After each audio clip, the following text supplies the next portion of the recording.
morning. It's March 9, 9:53 a.m. Tapos lang ng work at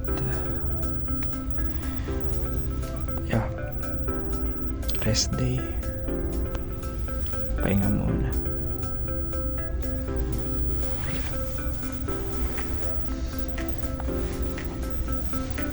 Oh yeah.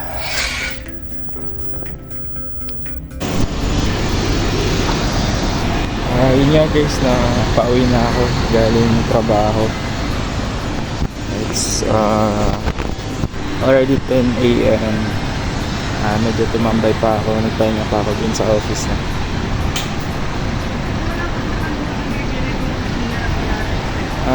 I've watched this Twitter, parang group call sa Twitter. At nandun yung mga taong ina-admire ko, no? Elon Musk, Andrew Tate. Hindi ako familiar kay Alex Jones maybe yun nga, pero sikat din siya. Hindi ko lang siya nakikita madalas, pero imagining na nagkasama-sama sila sa isang parang group message or parang Zoom meeting, pero X version na sa X. So napaka-fascinating lang kasi yun nga, sila yung conservative, no? Pro-human, yun nga, nilalabanan nila itong mga liberals, no? And I think yun talaga yung magsisave sa Amerika, no? Sa US, if some conservative president yung manalo, no?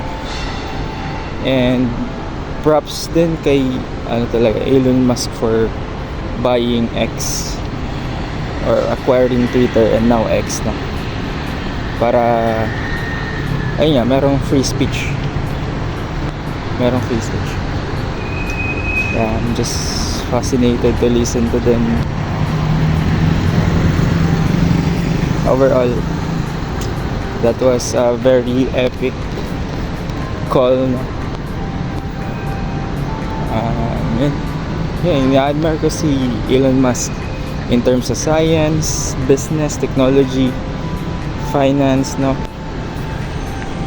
Literally, like, siya talaga yung parang pinaka-pinnacle ng masasabi kong successful, kasi pinaghalong success, pinaghalong being genius, you know, everything. Like, he's smart o influential, and his morals ay napakaganda. Pinnacle of success. He's now the richest man according to Forbes. Pero yun, self-made millionaire, no? And then Andrew Tate, self-made millionaire din, no? Self-made billionaire si Elon Musk, and then self-made millionaire or arguably billionaire si Andrew Tate. And Andrew Tate is trying to influence the younger men to become masculine, no? To become a responsible man. And that's why I love them, you know? That's why I'm a fan of them. And honestly, sobrang laki ng impact nila, influence nila sa akin. And now I'm trying to do my best every day, you know, to stay disciplined, and trying to look for other opportunities or options on how to generate money. So yeah.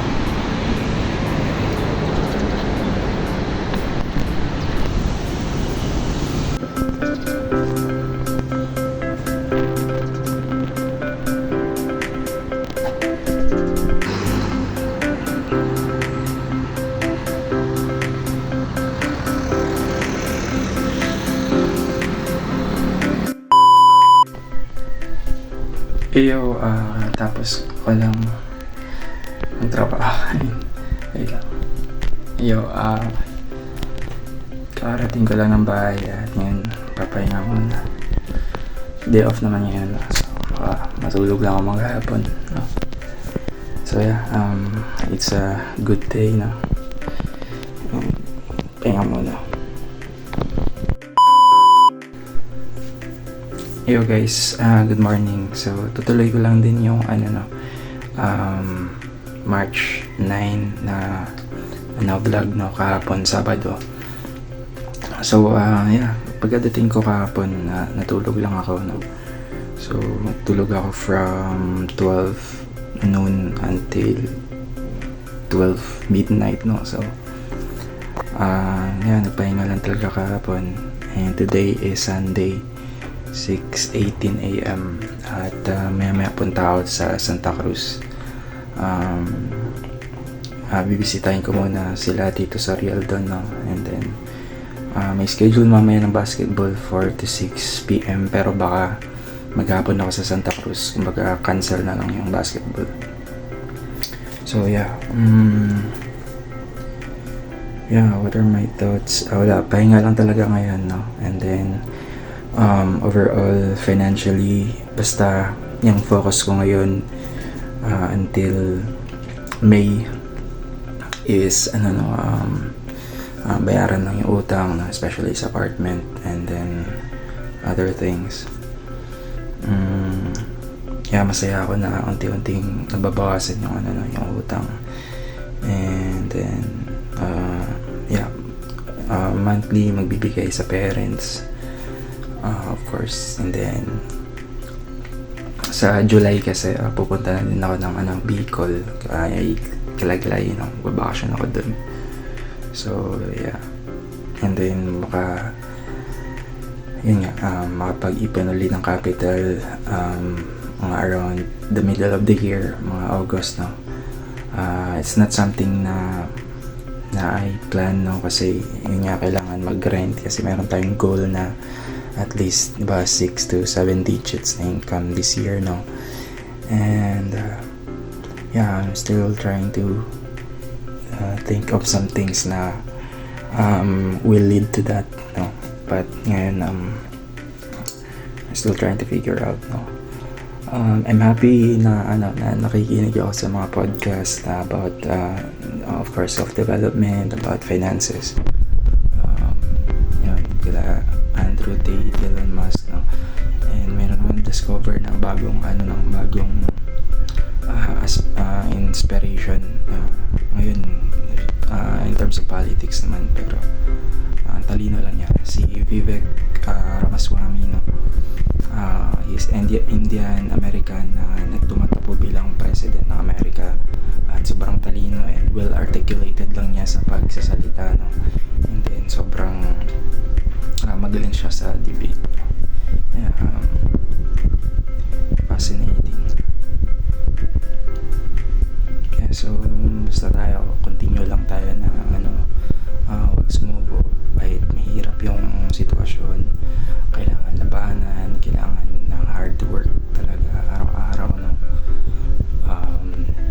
Also hindi lang sapat na parang sarili lang natin yung nag-motivate sa atin. Kailangan meron tayong faith, meron tayong tiwala sa or pananampalataya, no. Kasi kung wala yun, wala tayong extra strength, no, para magpatuloy, mag-continue. And then it's even better kung talagang na-figure out na natin yung higher purpose natin dito sa buhay. Like for example, maybe yung higher purpose natin is to serve others in a way, like maybe doon ka sa science, sa politics, or maybe depende kasi, maybe maliit na area lang, community nyo lang, or talagang worldwide yung purpose, no? So depende. So ako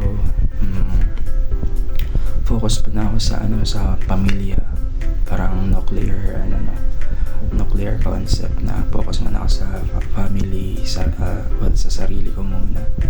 Kailangan ko improve yung sarili ko, and then improve ko yung quality ng buhay ng family ko, and then ng mga kaibigan ko, and then ng community ko, ng bansa, and then saka na yung buong mundo. So ganun. So ngayon nasa stage ako ng sarili mo talaga.